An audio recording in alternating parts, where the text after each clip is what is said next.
செய்வார்கள். ஆனால் நீங்கள் இருவரும் ஒருமனப்படுவது தேவன் இணைத்த உங்களை எந்த மனுஷன் உள்ளவர்கள் பிரித்து விடக்கூடாது என்பதை நீங்கள் எப்பொழுதும் மனதில் வைத்துக் கொள்ள வேண்டும்.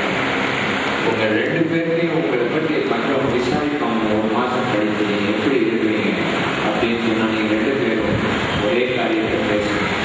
உங்கள் வாழ்க்கையில் அதில் நீங்கள் ஜாக்கிரதையாக. அடுத்தபடியாக ஆதாமும் அவன் மனைவியும் இருவரும் நிர்மாணிகளாக இருந்து வெட்கப்படாதிருந்தார்கள்.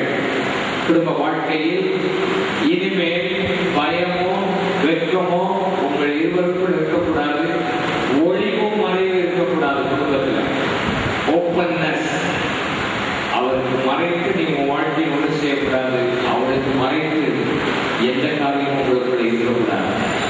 அது இருக்குமானால் அதுதான் குடும்ப வாழ்க்கையில் இருந்த ஆசீர்வாதம். கணவனுக்கும் மனைவிக்கு இடையில ஓப்பன்னஸ் என்பதுதான் ரொம்ப முக்கியமானது. ரெண்டு பேருக்கு இடையில ஒரு பயம் இருக்கக்கூடாது, வெட்கம் இருக்கக்கூடாது, ஒரு ஒளிவும் மறைவும் இருக்கக்கூடாது. இது கடினமான ஒரு காரியம். ஆனால் நீங்கள் அன்றாடமும் அதை நீங்கள் செயல்படுத்துவீர்கள். ஆனால் முதலாவது ஆண்டவர் உண்டாக்கின அவர்கள் அப்படி இருந்தார்கள். பாவம் வந்த உடனே தான் அவர்கள் ஒளித்தார்கள், மறைத்தார்கள். உங்க வாழ்க்கையில எப்பவும் பரிசுத்தமாக வாழ்ந்து ஒளிவும் மறைவு இல்லாமல் வெட்கம் இல்லாமல் நீங்கள் இருவர் இருப்பீர்களானால் அதைத்தான் ஆண்டவர் உங்க வாழ்க்கையில செய்யணும் விரும்புகிறார். அதை நீங்கள் செய்யுங்கள். ஆண்டவர் உங்களை ஆசீர்வதிப்பார். ரெண்டு பேருடைய வாழ்க்கையிலும் நேரம் எடுத்து பேச நீங்கள் சமயம் கொடுங்கள். அது உங்களுக்கு ஆசீர்வாதமாக இருக்கும். எப்படி தேவனுக்கு நாம் இடம் கொடுக்கிறோமோ அப்படி இருவரும் நேரம் எடுத்து பேசுவதற்கு நீங்கள் உங்களை ஒப்புக்கொடுங்கள். நீங்கள் உங்களுடைய முக்கியமான பிறந்த நாள், உங்கள் குடும்பங்களில் பெற்றோருக்கு இருக்கிற பிறந்த நாள் இவைகளை மனதில் வைத்து இருவரும் சேர்ந்து அந்த குடும்பங்களை சந்திக்கிற நேரங்களை நீங்கள் வைத்துக் கொள்ளுங்கள். அது உங்கள் குடும்பங்களில் மிகுந்த ஆசீர்வாதத்தை கொண்டு வரும். உங்களுடைய வாழ்க்கையில் நீங்கள் எப்பொழுதும் சந்தோஷமாக இருக்க வேண்டும். இந்த திருமண ஆராதனைகளில் எனக்கு இருக்கிற பிரச்சனைகளை கொண்டு திருமணத்துக்கு வந்த ஆட்களும் ஒருவர் முறைச்சிட்டு தான் இருப்பாங்க. கணவன் மனைவியும் அவர் ஒருவர் மாதிரி தான் இருப்பாங்க. சரி, எத்தனை திருமணங்களை நடத்தி வைத்திருக்கிறேன். திருமணம் பண்ணி ஒரு மாதம் கழித்து ஆட்களை பார்த்தா இருக்கிற சந்தோஷமும் போன மாதிரி இருக்கும். நீங்கள் அப்படி இருக்கக்கூடாது. நீங்கள் எப்பொழுதும் சந்தோஷமா இருக்கணும். சந்தோஷமா இருந்து உங்கள் வாழ்க்கையை நீங்கள் நடத்தணும். உங்கள் வாழ்க்கை ஆண்டவர் ஆசீர்வதிப்பார். இரண்டாவது, you must decide your philosophy of life. நீங்கள் இருவரும் உங்களுடைய தத்துவத்தை நிர்ணயம் பண்ண வேண்டும். தத்துவம் என்றால் நீங்கள் என்ன விசுவாசிக்கிறீர்களோ அதைத்தான் நீங்கள் செய்வீர்கள். நீங்க ரெண்டு பேரும் உங்கள் வேத வசனத்தில் இருந்து உங்களுடைய வாழ்க்கையை கட்ட வேண்டும்.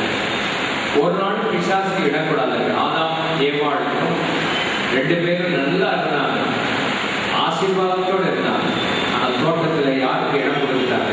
பிசாசுக்கு இடம் கொடுத்தாங்க. அவன் வந்து முதல்ல செய்த காரியம் தேவனாகிய கர்த்தர் இதை சொன்னாரோ என்ற ஒரு சந்தேகத்தை அவன் போட்டான்.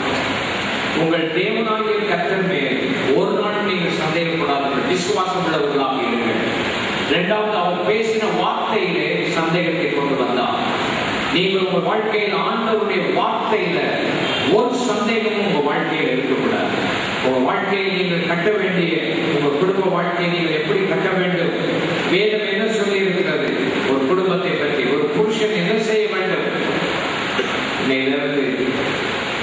செய்ய வேண்டிய தீர்மானம் அவளுக்காக ஜீவனம் கொடுக்க வேண்டியிருந்தால் கொடுக்க ஆயத்தமாக, ஜீவனை எடுக்கிறதுக்கு ஆயத்தமா இருப்பாங்க, கொடுக்கிறதுக்கு ஆயத்தமா இருக்காங்க. ஆண்டவர் இதைத்தான் சொல்றாங்க. இதை செய்ய பழகிட்டு சொன்னா வாழ்க்கையில் ஆசீர்வாதமாக இருக்கும். அடுத்த பிலாசபி பெண்ணுக்கு ஆண்டவர் என்ன சொல்றார்? எந்த காரியத்திலையும் புருஷனுக்கு கீழ்ப்படி நீ ஆயத்தமா அடங்கி இருக்கணும். சரி, அடங்காப்படாது இருக்கிறாரு, அடங்கி இருக்கணும். உன் வாழ்க்கையில் அவர் என்ன சொல்றாரோ அது என்னதான் இருந்தாலும் சரி நீ கீழ்ப்படி ஆயத்தமா இருப்பாங்க.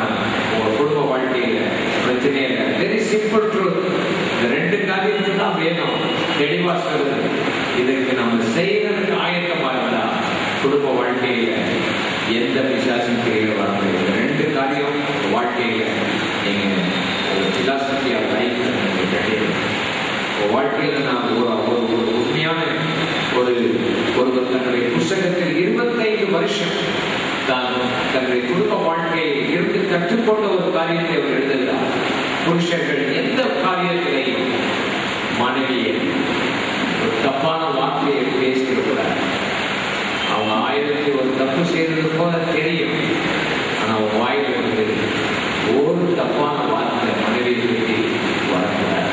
அது வந்துட்டுன்னா அது ஆவிக்குள்ள போயிடும். அதை வெளியே எடுத்துக்க முடியாது. அதனால ஒரு வாழ்க்கையை நீ கவனமா இருப்பாய்தான் ஆண்டு ஆசீர்வதிப்பார். நீ செய்ய வேண்டிய முக்கியமான காரியம் அவர் மேல வருத்தம் வரும். இப்ப இருக்கிற மாதிரி நீங்க 2 பேரும் இருக்க மாட்டீங்க. உங்களுக்கு வருத்தங்கள் வரும்போது அந்த வருத்தம் வரும்போது அவருக்கு இந்த காரியத்துக்கு தான் நான் வருத்தப்படுறேன்னு சொல்லிட்டீங்கன்னா அவரு நிச்சயமா மாறிடுறார். ஆனா நீ சொல்லாம இருக்கா தீர்க்கதரிசி கண்டுபிடிக்க மாட்டார். தீர்க்கதரிசி இல்லை, அவர் ஒரு நாள் கண்டுபிடிக்க தெரியாது. அதனால நீங்க கஷ்டப்படக்கூடாது. வாழ்க்கையில இந்த வருத்தம் வந்தால் புருஷனிடத்தை நீ சொல்லி விடுவாயா, ஆண்டவரை ஆசீர்வதிப்பார். மூன்றாவது, develop a strategy to solve your problems. உங்க வாழ்க்கையில பிரச்சனைகள் வரும்போது அதை எப்படி சால்வ் பண்ணணும்னு கற்றுக்கொள்ளணும். பிரச்சனைகள் குடும்ப வாழ்க்கையில் வராமல் இருக்காது. 2 பேர் சேர்ந்து இருக்கிறது என்பது தீனமான ஒன்று. நீங்கள் இதுவரைக்கும் உங்க குடும்பத்தில் வித்தியாசமான சூழ்நிலையில் ஓடி வந்தீர்கள். 2 பேரும் தனித்தனி காட்டு ஆட்கள் கொண்டு உங்கள் வழியிலே நீங்கள் ஓடி வந்தீர்கள். இன்னைக்கு 2 பேரையும் திடீரென்று சேர்த்து வைத்திருக்கிறோம் தேவ சன்னிதானம். உங்க 2 பேருக்கு அண்டர்ஸ்டாண்டிங், உங்க 2 பேருடைய ஸ்ட்ரக்சர்ஸ் உங்களுக்கு தெரியாது. இவருடைய ஸ்ட்ரக்சர் என்னன்னு கண்டுபிடிக்கணும். அவர் எதுல பலமுள்ளவராக இருக்கிறார், எதுல வீக்கா இருக்கிறார் கண்டுபிடிக்கணும்.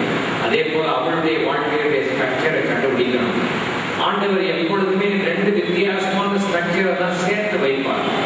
இவருக்கு மாம்பழம் பிடிக்கும்னா உனக்கு பாவக்காய் தான் பிடிக்கும். அப்படிதான் இருக்கும். அப்படிதான் ஆண்டவர் சேர்த்து வைப்பார். ஏன்னா வாழ்க்கை இனிமையா இருக்கிறதுக்காக, வாழ்க்கை 2 பேரும் பேலன்ஸா இருக்கிறதுக்கு ஆண்டவர் சேர்த்து வைப்பார்.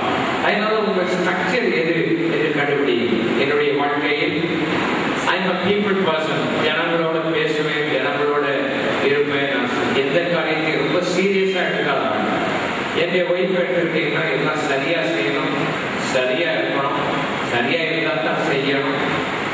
ஆட்கிட்ட பேசணும்னா அது யாரு எவரு எப்படி இருக்கான்னு தெரிஞ்சாதான் பேசுவாங்க. அறிஞ்சு புரிஞ்சாதான் நான் வாழ முடியாது. ஸ்ட்ரக்சர் அவளுடைய ஸ்ட்ரக்சர், என்னுடைய ஸ்ட்ரக்சர் வித்தியாசம், அவளுடைய ஸ்ட்ரக்சர் வித்தியாசம். இதை புரிந்து கொண்ட போது நான் அவளை நேசிக்க முடிகிறது, அவளோட பழக முடிகிறது, இனிமையா இருக்க முடிகிறது. பிரச்சனைகள் எத்தனையோ பிரச்சனைகளை சால்வ் பண்ண முடிகிறது. உங்கள் வாழ்க்கையில இதெல்லாம் பிராக்டிக்கலாக நீங்கள் கற்றுக்கொள்ளுங்கள். உங்க வாழ்க்கையில உடனே ஒரு வாரம் 1 மாசம் ஆகும் உங்க ஸ்ட்ரக்சர் என்னன்னு கண்டுபிடிக்கிறதுக்கு. அதை கண்டுபிடிச்சு ஒருத்தரோட அட்ஜஸ்ட் பண்றதுதான் குடும்ப வாழ்க்கை. நீங்கள் ஆண்டவரோடு சரியா இருந்தால் உங்க குடும்ப வாழ்க்கை மிகவும் நன்றாக இருக்கும். நீங்கள் 2 பேரும் என்னென்ன சாதிக்க போறீங்க அதை நீங்கள் கற்றுக்கொள்ளணும். What you are going to achieve. உங்க 2 பேரையும் இணைத்து வச்சிருக்கிறோம். குழந்தை பெறுறது அதெல்லாம் ஒன்றும் கஷ்டம் இல்லை, அது சாதாரணமாக நடக்கும். ஆனால் வெறும் குழந்தைகளை பெற்று சம்பாதிக்கிறது போல இந்த உலகத்தை ஆண்டவர் படைக்கிறார். God has got a purpose upon your life. You must find out what is the purpose of God. How you are going to be effective to build the kingdom of God. ஆண்டவருடைய ராஜ்யத்தில் நீங்கள் 2 பேரும் சேர்ந்து எதை சாதிக்க போறீங்க என்கிறத ஆண்டவருக்கு கேட்டு நீங்கள் கற்றுக்கொண்டு நீங்கள் இருவரும் ஒருமனப்பட்டு அதுக்காக ஜெபிப்பீர்கள். ஆனால் நிச்சயம் ஆண்டவர் உங்களை கொண்டு இந்த இந்திய தேசத்தில் பெரிய காரியங்களை செய்வார். நீங்கள் அதை விசுவாசிப்பீர்கள். ஆனால் இருவரும் ஒருமனப்பட்டு இந்த நாளில் அந்த set your goals, set your priorities, set your philosophy of life. Develop a strategy to solve your problem. Join your hearts together and spirit together to achieve something for the glory of God on your life. The வாழ்க்கை போகாமல் ஆண்டவருக்கு எதையாவது செய்வோங்கிற ஒரு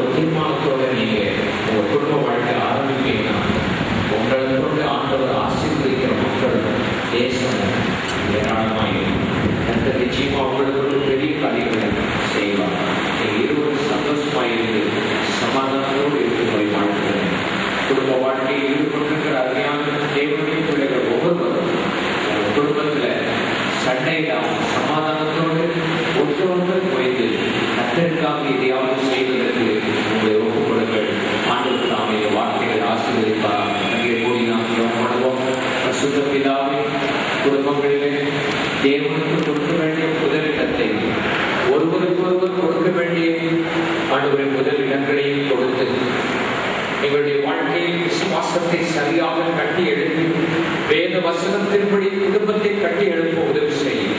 ஏற்ற காலத்தில் இருக்கிற பிள்ளைகளுக்கு குழந்தை பாக்கியங்களை கட்டை ஆசீர்வதிக்கும்படி நாங்கள் ஜெபிக்கிறோம். தேவனாகிய கர்த்தர் இவர்கள் 2 பேரையும் ஒன்றாக்கி இருக்கிறேன். உங்களுடைய ராஜ்யத்துக்கு இவர்கள் எல்லாம் செய்யத்தக்கதாக இருவரை இணைத்து வல்லமையோடு ஒன்று ஆண்டவரை ஊழியங்களை செய்யவும் வேலைகளை செய்யவும் உதவி செய்யும். அவர்கள் இருக்கிற இடத்தில் அவர்களை ஆசீர்வதிக்கும்படி ஜெபிக்கிறோம். இயேசுவின் இனிய நாமத்தில் ஜெபிக்கிறோம் அருமை பிதாவே. எல்லாரும் ஆமென் சொல்லுவோம். ஆமென். கர்த்தர் உங்களை ஆசீர்வதிப்பாராக.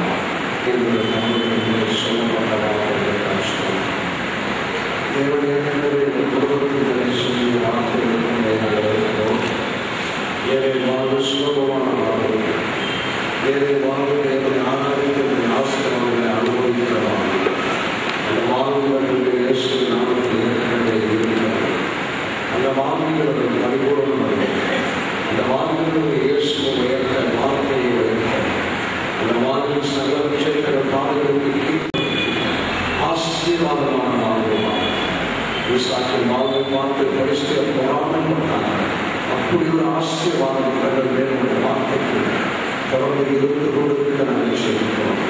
செய்கிற ஒன்றிலே வேதத்தை வாசித்து தியானிக்கிறோடு சொல்லி பார்க்கலாம். அவருக்கு கர்த்தர் சொல்லி ஆசீர்வாதங்களுக்காக நன்றி. கர்த்தர் ஒரு பெரிய மகிழ்ச்சியை சொல்லியிருக்கிறேன். பொறாமைப்படத்தக்க ஆசீர்வாதத்தை சொல்லியிருக்கிறேன். அதிர்ஷ்டத்தை சொல்லியிருக்கிறேன். செழிப்பை சொல்லியிருக்கிறேன். ஆசீர்வாதங்கள் எல்லாம் இவர்கள் மேலே நாங்கள் சொல்லுகிறோம். தொடர்ந்து இவர்களை கர்த்தர் உயர்வினாக தேவராட்சியின் பெரியவர்களுமான ஸ்தாபிக்கப்படுகிறார். எல்லாவற்றுக்கும் தேவனுடைய சுத்தம் இவர்களை பரிபூர்ணமாய் பரலோகத்தில் செய்யப்படுவது போல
சண்டை போட்டு 100% உங்கள் வாழ்வில் ஒரு பெரிய ஆசீர்வாதத்தை தருவார்கள்.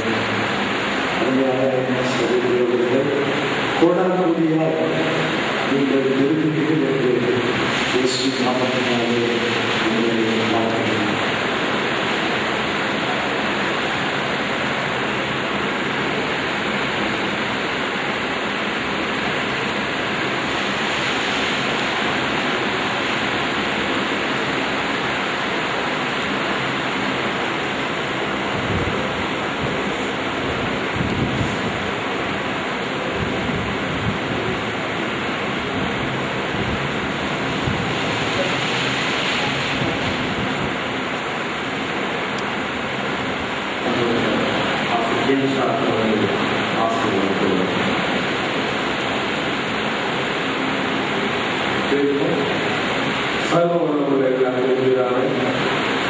கிருபை இரக்கம் நல்ல ஆண்டவர், உங்கள் ரட்சகர், இந்த மனமகிழ்ச்சியான நல்ல நாளுக்காக நாங்கள் அடிச்சிருக்கிறோம்.